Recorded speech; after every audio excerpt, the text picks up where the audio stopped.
CAPFAC 2021 interview कल से start हो रहा। Best wishes for all candidates those who are appearing. Sorry. अब आप जितना प्रिपरेशन किए हो, आप अपने पर विश्वास रखो, कॉन्फिडेंस रखो। And this is not about कि how many questions you are replying. Even if you are not replying some of the questions, that doesn't matter, but you should always give your opinion. If something asked related to your life, your experiences, your journey, in that case you cannot say no. If there are some complex issues, some complex topic which you are not able to frame answer at short interval, then you can decline ki I'm not aware about that. If you are knowing some of the factual information, some discrete information, you can tell that in point ki I am knowing about this topic, this thing. Rest I'm not aware about these. Or you can say I will look after this issue, I did not see this from that angle. कोई भी SRT होता है, situation response test होता है, उसमें आपको response देना होता है। एसआरटी डजंट मीन कि आप एग्जैक्ट सॉल्यूशन प्रोवाइड करोगे। आप अपने लेवल में आपकी जो एक्सपीरियंसेस हैं, आपकी जो अंडरस्टैंडिंग है, आपने लाइफ को जो जिया है, उसके आधार पे आप ओपिनियन बना सकते हो या नहीं, ये मायने रखता है। आप उस सिचुएशन में अभी तक का जो इंफॉर्मेशन है उसके आधार पे क्या करोगे। कोई भी परफेक्ट सॉल्यूशन नहीं होता है एसआरटी वगैरह में कि आप इस चीज को ही करोगे। और रियल लाइफ जो एक्सपीरियंसेस होते हैं वो डिफरेंट होते हैं, और एसओपी होता है डिफरेंट होता है। लेकिन हमें अभी तक का जो अनुभव है, जो जीवन को हमने देखा है, जो हमने कुछ चीजों को पढ़ा है, उसके आधार पे हमें रिप्लाई करना। हमें हमेशा ध्यान रखना है कि सेल्फ डिसिप्लिन पे हमेशा ध्यान रखना है, स्टैंडर्ड ऑपरेटिंग प्रोसीजर को हमेशा ध्यान रखना है, मिनिमम कोलेटरल डैमेज होना चाहिए। फिर जो भी इनोसेंट कोई भी है उसका नुकसान नहीं होना चाहिए। वो हम कहते हैं ना कि 100 जो अपराध किए हुए हैं वो छूट जाए तो छूट जाए, लेकिन एक निर्दोष जो है, इनोसेंट जो है, उसे सजा नहीं होनी चाहिए, उसे पनिशमेंट नहीं मिलनी चाहिए। That should you should keep in mind. और कभी भी ये चीज ध्यान नहीं, ये नहीं सोचो कि किसने क्या किया है। कुछ ऐसे कैंडिडेट होते हैं कि सर इसने 10 मॉक किया हुआ है, 100 मॉक्स किया हुआ है। डियर, ये इससे यदि फर्क हुआ होता तो कोई आदमी, ऐसे कुछ लोग हैं जो कि 5 टीचर्स को राउंड द क्लॉक 1 मंथ रख लेते। बहुत सारे ऐसे फैमिली मेंबर्स हैं जो कि 5 टीचर्स को डायरेक्ट ये हायर करके रख सकते हैं कि राउंड द क्लॉक हमारे बच्चे के साथ ही आप रहो। कुछ ऐसे भी बंदे हैं जो एक मॉक फेस करते हैं, कुछ ऐसे लोग हैं जो मॉक फेस नहीं करते हैं और वो जाते हैं। ये नंबर ऑफ मॉक्स और नंबर ऑफ टीचर्स से गाइडेंस ये मायने नहीं रखता है। आप अपने आप में कितना कंफर्ट है ये मायने रखता है। आज की डेट में टू मच इंफॉर्मेशन है, इंफॉर्मेशन का फ्लड आया हुआ है। आप 100 पीपल से बात कर लो, 200 पीपल से बात कर लो, डिपेंड ये करता है कि आप उन चीजों को कितना अडेप्ट कर सकते हो। कुछ ऐसे बंदे हैं जिनके पास इंटरनल सिक्योरिटी का किताबों का जखीरा रखा हुआ है, और 10 किताब उन्होंने इंटरनल सिक्योरिटी पे पढ़ा, और एक ऐसा बेसिक क्वेश्चन पूछा वो उस चीज को नहीं बता। तो आप ये से नहीं जाओ, इस इट डजंट मीन कि आप नहीं पढ़ोगे, नहीं, आपके पास समझ होना चाहिए। कुछ इंफॉर्मेशन जो इंटरनेट में अवेलेबल है वो आपको यदि नहीं आता है, आप परेशान नहीं हो, उसको इंटरनेट में सर्च किया जा सकता है। ऋषि सुनक की मदर का क्या नाम है, ये सर्च किया जा सकता है इंटरनेट पे। लेकिन आप ऋषि सुनक को कैसे देखते हैं?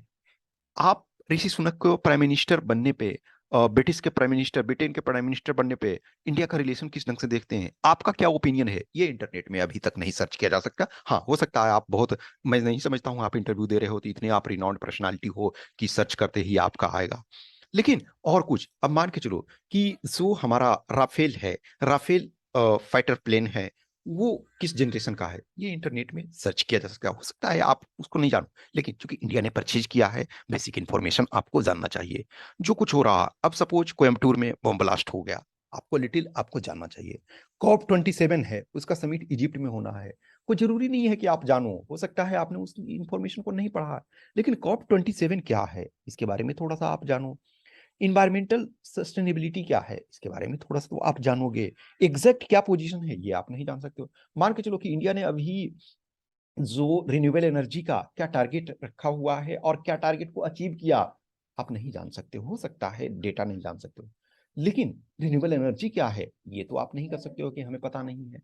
तो कुछ जो बेसिक्स चीजें हैं, interview is not about कि you are knowing how much information. It is about how you are responding to the situation. आप जब वहां चले गए, ना आपके पास किताबें हैं, ना कलम है, ना पेन है, वो कहते हैं ना कि आपका जो माइंड है और बॉडी है, माइंड और बॉडी का कोऑर्डिनेशन है, वही आप लेकर के जा रहे हो। एक पेन भी नहीं ले जा सकते हो, कुछ भी नहीं ले जा सकते हो। आप अपना दिमाग ही एक तरह से प्रॉपर तरीका से ले जा सकते हो। बॉडी को ले जाओगे तो बॉडी जेस्चर पोस्चर जो है वो मायने रखता है।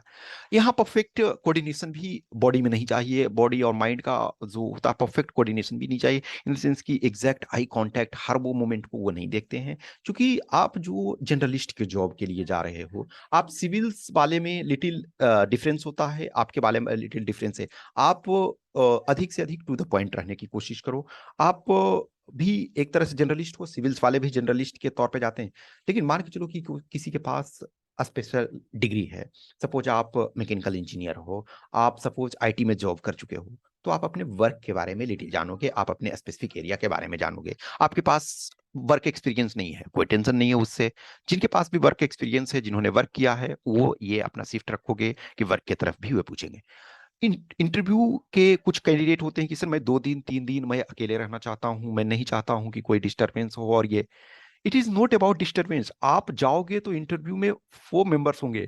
4 मेंबर्स क्या है, सर्टेन पैरामीटर्स पे क्वेश्चन पूछेंगे नहीं, कहीं से भी क्वेश्चन को पूछ सकते हैं। और आप ये भी नहीं जानते हो कि कौन मेंबर्स कौन सा पैनल होगा, ये भी आप नहीं जानते हो। और उस पैनल में कौन कौन होंगे उनको आप नहीं जानते हो।